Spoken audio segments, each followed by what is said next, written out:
January. Hello and welcome to Let Me Talk to My Customer. We are back after our Thanksgiving break. Rich, how was your turkey day? I just finished up my leftovers this week, so no more turkey, no more ham. Oh man, okay. Well, you got to wait a few more weeks. What do you do for Christmas? I like to Oh, make tamales. quail for Christmas. Quail. Ooh, nice. That's fancy. That's fancy. Yeah. That's good Texas living right there. Well, we hope you guys all had a wonderful time with your families, however you were able to spend that. I know there's a lot up in the air in terms of being able to spend that time with your family. That's not possible for everybody, and we're all making tough choices around that. So if nothing else, we hope that your families are well. We hope everybody's doing well. Sure. We know there have been lots of cases of COVID popping up across salvage yards across the country. So hope everybody's staying safe and recovering and doing well there. So anyways, we are in December now. We are starting the final month. All of you sales folks out there that are joining us, listening this week, we hope that you have some sort of annual target on your mind. We hope that you're looking back at the culmination of what you've put together this year, the highs and the lows, to see how many million in sales did you put on this year? What was your target? Did you hit it? Did you exceed it? And not only that, keeping that target in sight for the end of the year, but also thinking and dreaming and forecasting for, all right, what does 2021 hold? Who knows at this point? That feels like a wide open question. Been seeing different data points coming back together for us here in terms of collision and mobility rates, and the data is changing once again for us here in November and December. So all we know is the environment around us will change. What happens with the vaccine, we don't know. Parts production, vehicle sales, economic growth, a lot of that is on the table. But what we know is if 2020 was good for us, and there's a great deal of resiliency in the used recycling marketplace, that stands to reason that 2021, we should have some pretty good expectations as well. So we hope that you guys are starting to dream about that, plan for that. And as sales professionals, it's always a good time of year to be thinking about that, planning for that, almost developing your own business plan. Our topic today is going to be centered around future sales, what our responsibility is in terms of how we can help grow those going forward. What are some steps that we can do to keep our future sales growing right now? But before we dive into that, a few quick announcements from us. Again, you can find us on Facebook, Counts Business Consulting. We have our website, Counts Business Consulting, and we stream every week, aside from holidays, on YouTube, or you can download our podcast on Spotify, iTunes. Let Me Talk to My Customer. We're easy to find. We anticipate having at least one new salesperson training class in January. That might be the first week, might be the second week of January, likely to be on Wednesday, Thursday, or Friday, probably Thursday or Friday.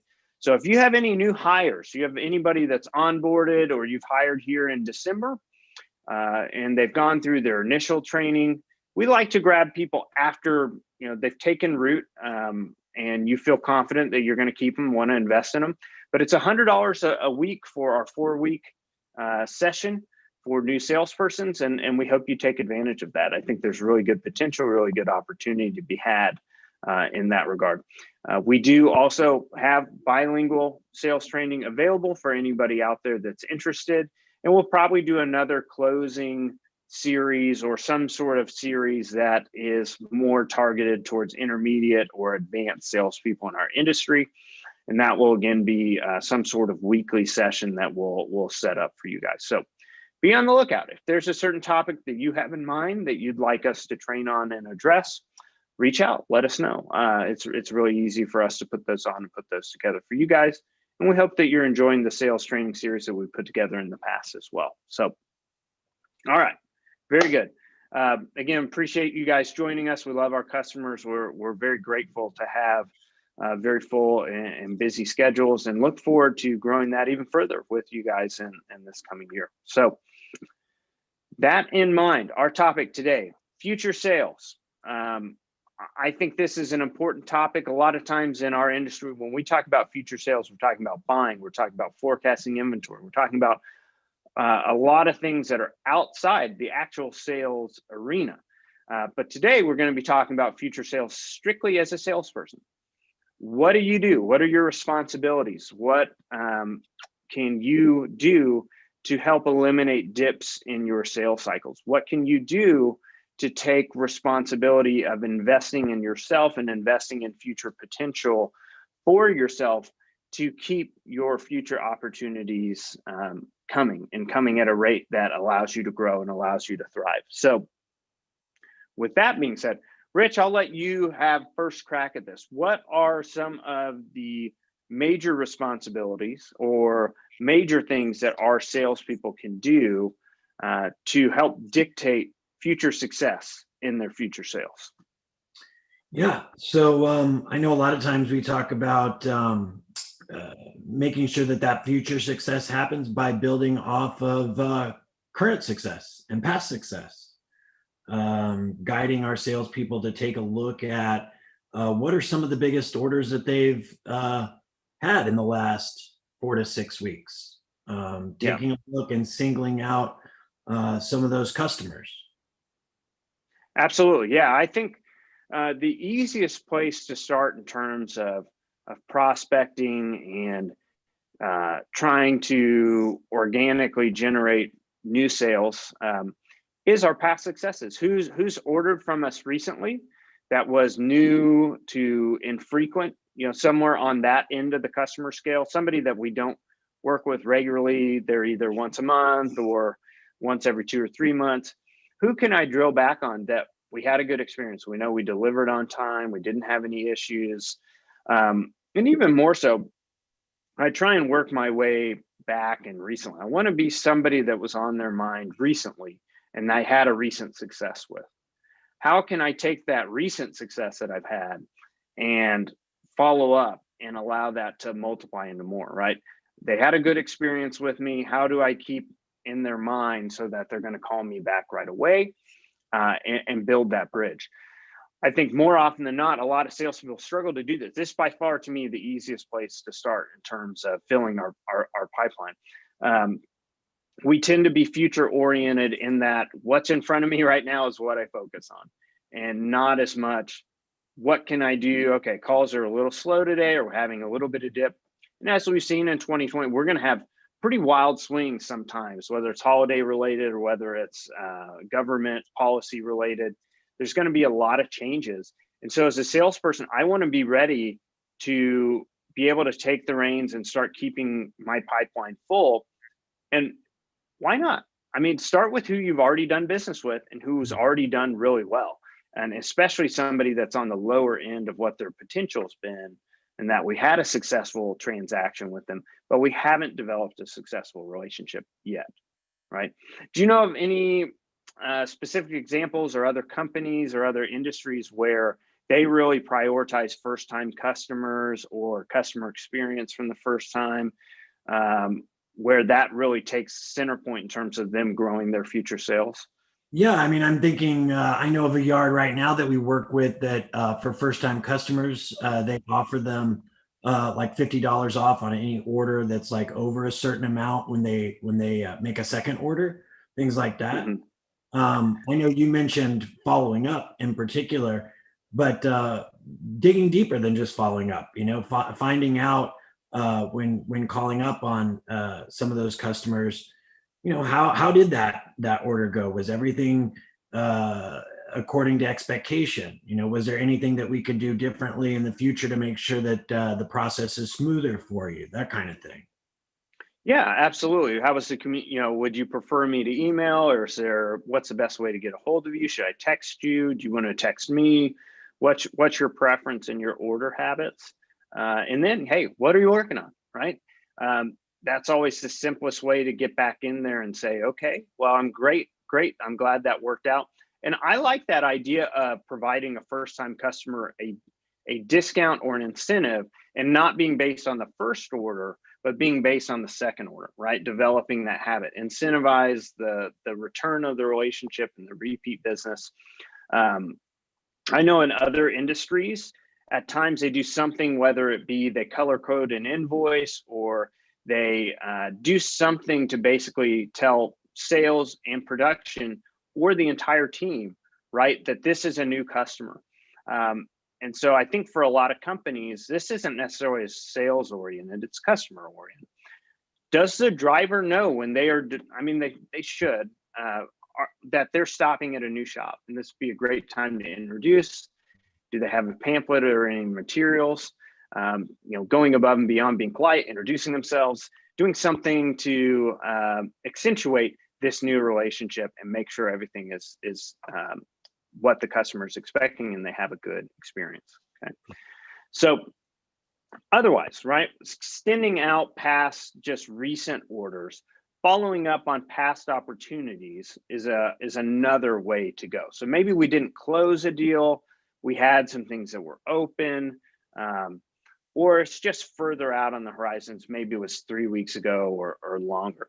Following up on those past opportunities can also be important.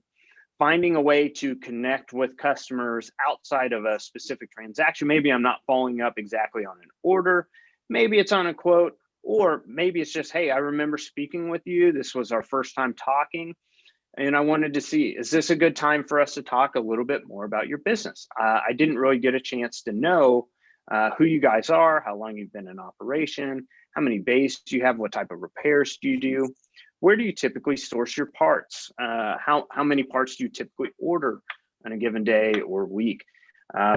That's another great way to prospect.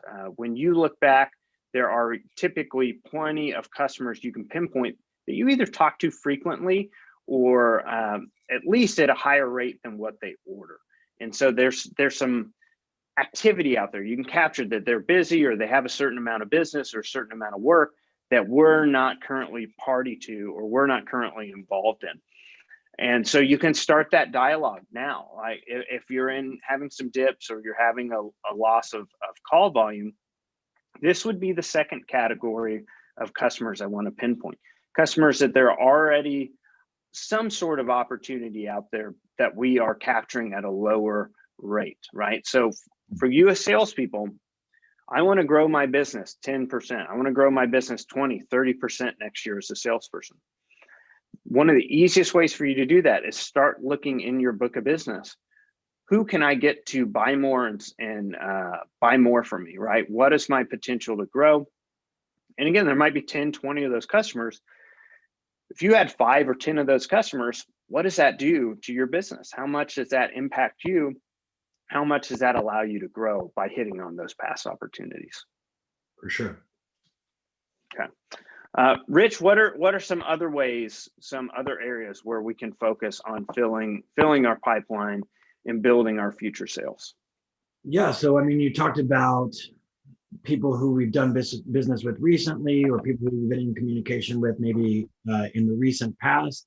I always encourage people to take a look at least quarterly at who stopped doing business with us. Where is it that we have lost customers? And look back to some of those people, get back in communication with them.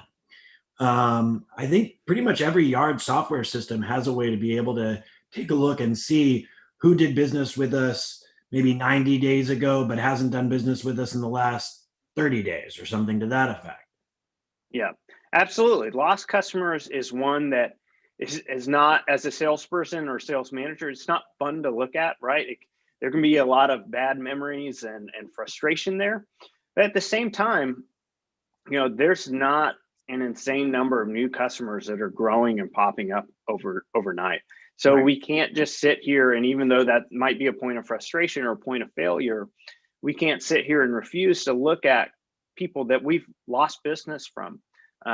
We need to look at that list and try to remember, was there something that happened? Was there a known issue or was there a known problem that caused us to lose that business? Or did they go away quietly? They had an issue or they had something happen and we never heard from them.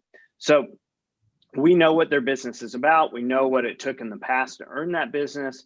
And this might be something as a salesperson, if there's things you can do within your power to fix this or make it better, great, go ahead and do that. I don't know if a lot of salespeople have that authorization. Otherwise, this is a great thing to do with your sales manager, whoever provides you oversight, might be the owner. Strategize with them. What can I do to earn those lost customers' business back? What can I offer them, right? Can I offer them a $50 credit, $200 credit? I know a company that said, hey, you don't even have to use it, but there's $500 in your account. I know we weren't perfect in the past and we made some mistakes. If you'd be willing to give us another shot, we've got $500 in credit on your account that's waiting for you. So I think you can be, and it depends. That might vary by customer and what they were able to bring to the table. But you can be really strategic here, right? They know your name, they're familiar with you. And if you can do what in their eyes makes it right or own up to what happened in the past, that's definitely an area where you can gain business back rather quickly. It's tough to swallow that medicine, but if you do it, you're willing to take that on. I think there's a lot of potential there. For sure. Rich, what about some outside the box ways? Okay, so people we don't necessarily have past orders from, or we don't have any history on. What would be some ways that we could try and get creative to seek out or fish for new customers? Yeah, online. I mean, I know a lot of salespeople are going that way. I know I work with salespeople who actively maintain like a Facebook profile that's of a more professional nature, to be able to Yep, reach out to people that way. There are some forums I think you and I participate on LinkedIn and on Facebook as well, that are a great way to connect with people that are potential customers.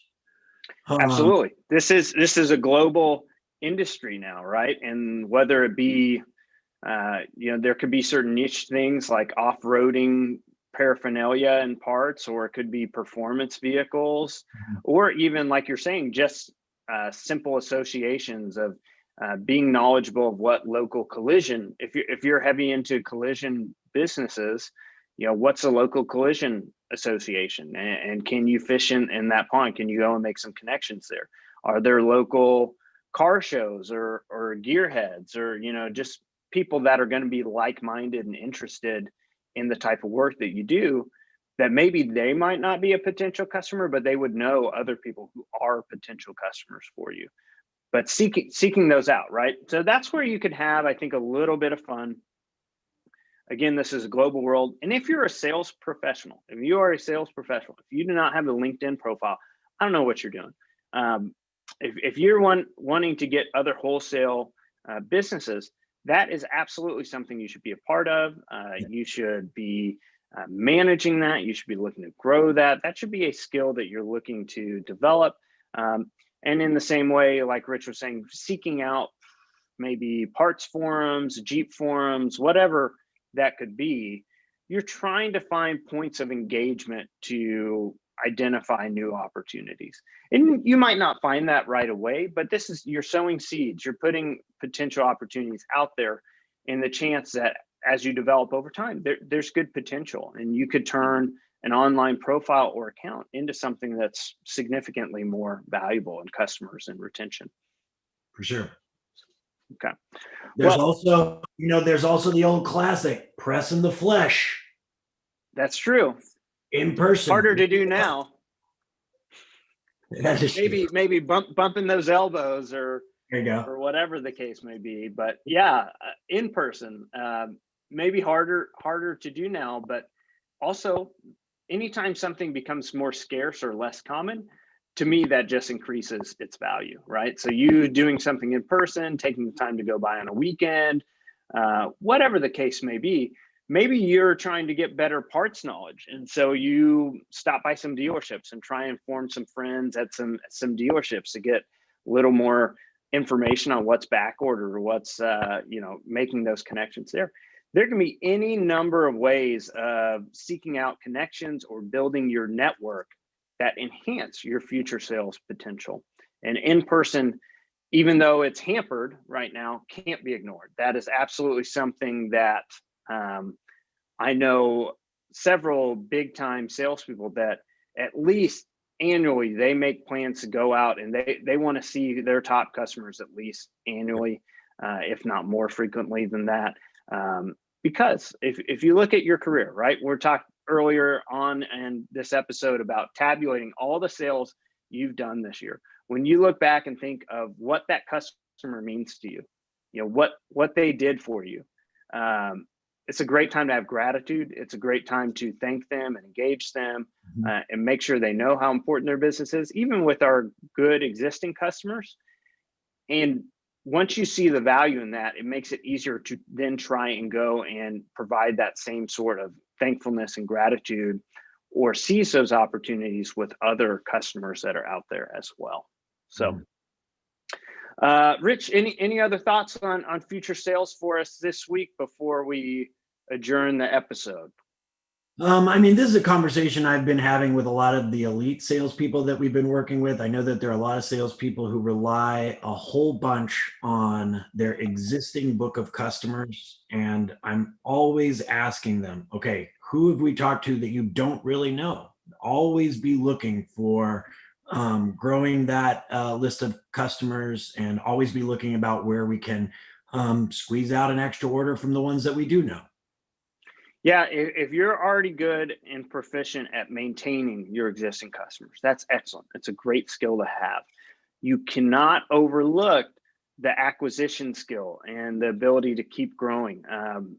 I know it can be like, well, I already have so much, or I'm already doing this, but as a salesperson, you always want to be pushing, always want to be desiring more. It's a very dangerous place to be as a salesperson, where you're comfortable or not looking for more or not pursuing, because that means for any of your competition that's out there and that is being aggressive and is pursuing, you're losing ground by standing still, right? So keep your eye on future sales. Make it an enjoyable exercise. If nothing else, you're getting to know more people. You're getting to know your customer and your market more. You're having more conversations with future customers.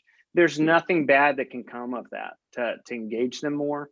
And at worst case, if you're reaching out to somebody that's less familiar, you can always start off the conversation by asking, it's just a good time for us to talk for a little bit. I'd like to know a little bit more about your business, like to understand what's happening. Because occasionally when we call out, we catch people at bad times, and it's not ideal. We don't want that to be the case when we're doing this sort of interaction. So just check, just confirm that this works, or set another time.